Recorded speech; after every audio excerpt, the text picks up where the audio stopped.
You can make the best cake recipe even if you do not have an oven. Welcome back to Debbie's Kitchen. Add in your sugar, add in your butter, go on now to mix with either your spatula or your hand mix or your stand mixer. After adding 2 pinches of salt, mix until your butter and sugar they are properly mixed. Go on now to add 4 medium-sized eggs or 3 large-sized eggs. Mix your eggs gradually into your butter. Once you're done mixing your eggs, so go on now to add in your flavors. These flavors took the cake to another level. I added just like 2 teaspoons of almond flavor and a teaspoon of vanilla flavor. The combination of these two flavors, oh my god, took this cake to another level. Mix your flavors into your butter, then go on now to add in your dry ingredients. If this is your first time of stopping by Debbie's Kitchen, you're so welcome. And if you have watched till this point, I want you to comment, to like and share. Tell me where you're watching from so that I can give you a shout out in my next video.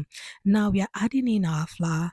I'm adding a little bit of baking powder and baking soda. I'm combining them together. Added like half a teaspoon of baking powder and half a teaspoon of baking soda. We use 250 grams of flour for this recipe, so I'm going to sift them into my butter.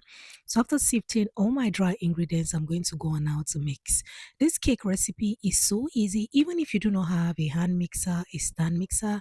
If you have a spatula that is strong enough, you can mix your butter using your hands and bake it without an oven. And you will get one of the most yummy and fluffy cake recipe that you've ever made. After I'm done mixing my cake batter properly with my spatula, I'm going to go on now to prepare to bake this in my pot. Yes, in my pot.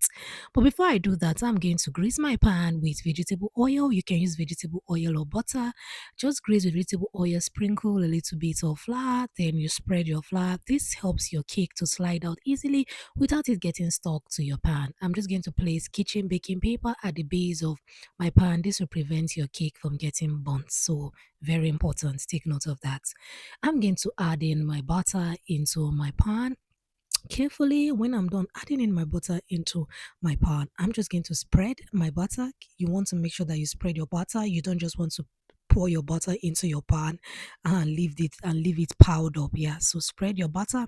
Then I'm just going to tap and get ready to bake. This cake should not take you more than 1 hour to 1 hour 30 minutes to bake in your pot. Sprinkle a little bit of salt in your pot, cover and allow it to heat for like 5 minutes. Place something to lift whatever you have in your kitchen. Make sure it is metal or aluminium.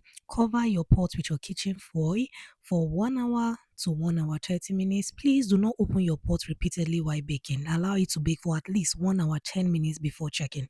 Dip in your toothpick or skewer. Once it comes out clean, this is the yumminess you get at the end of the day. Don't worry, the detailed ingredients and the measurements will be in the description box. Check out this video where I showed how you can bake your cake using your pot or your oven on up to 1 kg of flour. Good to have you here.